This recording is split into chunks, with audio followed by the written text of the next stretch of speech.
I'm here in North Portland with artist and map maker Jill Berry. Jill is new to Portland and we're so excited to have her, not only because she made our amazing Portland Open Studio maps. Voila. She makes all kinds of interesting things and maps is one of them. Hi, Jill. Hi, Liz. How are you doing? I'm very well, thank you. Can you tell me about some of these really neat maps you pulled out? I can.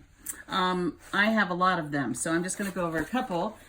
This one is a strip map, and it's inspired by a guy named John Ogilvy, who was the cartographer to the Queen in 1666. Oh. And he invented this way of mapping a non-linear journey with a linear map. So it goes down one strip, and then it goes back up the other strip. And this was the precursor to the triptychs that AAA uses. Oh, we know those. Yes, we know those. We all love those. Great. This one is a layered body map, and this is from my first book called Personal Geographies. And this has a long tradition of mapping the body. In my case, you do it with words on one layer and symbols on another layer. Oh. And you can do as many layers as you want. Oh, wow. So this one is a saying that my Aunt Mary used to say to me, and I couldn't find the provenance of this saying, so I made it up myself. So I decided to do a hand map because I think of hands as symbols of creativity. And so I wanted to do the history of creativity, starting with my little finger.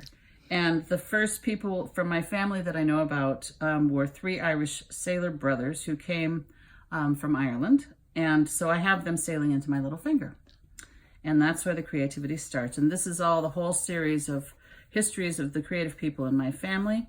Ends up here with my mother and her little bus that she drove around in the 60s. And then I went and lived in Florence, and that's my thumb. Oh, I love it. Oh, that's great.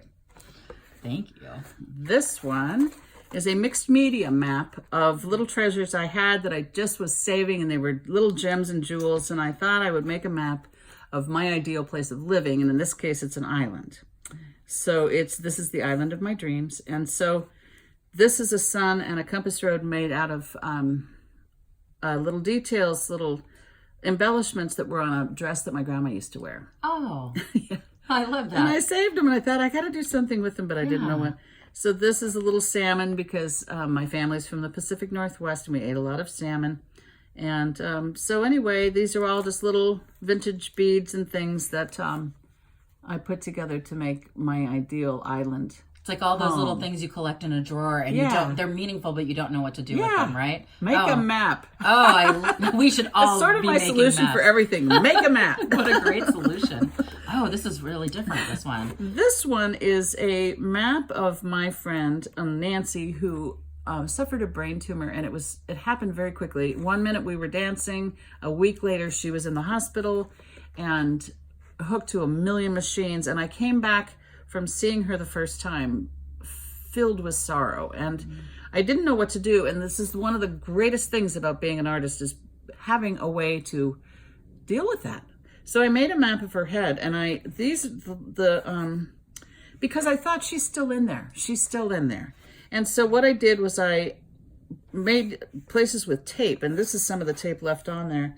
And then I painted around it, and then I lifted the tape, and I made the streets with all the things that I thought she would be thinking about. Oh, yeah. And so that's a map of Nancy. Very meaningful. This one is completely frivolous. These are feathered sea dragons, which you can see in aquariums, and they're spectacular little creatures. They're fantastic. Well, this is actually where they come from. They come from the bottom of Australia and all around Tasmania, the island of Tasmania, which is south of Australia. Oh. And so this is the paper. So I actually painted the outside of it. And so the body is the map then? The body is the map. Oh, this my shows goodness. where they live, and this is Australia and Tasmania. Jill, this is fascinating. And this was actually inspired because I grew up in Southern California, and I went to Tijuana all the time and saw the Velvet Elvis. Remember those? Absolutely. Okay, see, it's stuck. That's where this comes from. Oh my gosh, this gives me so much joy. Well, Jill, So none of it's wasted. great. It's such a great taste of what you do.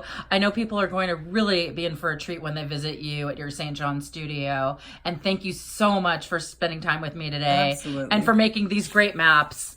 Everybody, you will really appreciate the maps this year. And we'll see you in October. Thank you. Thanks.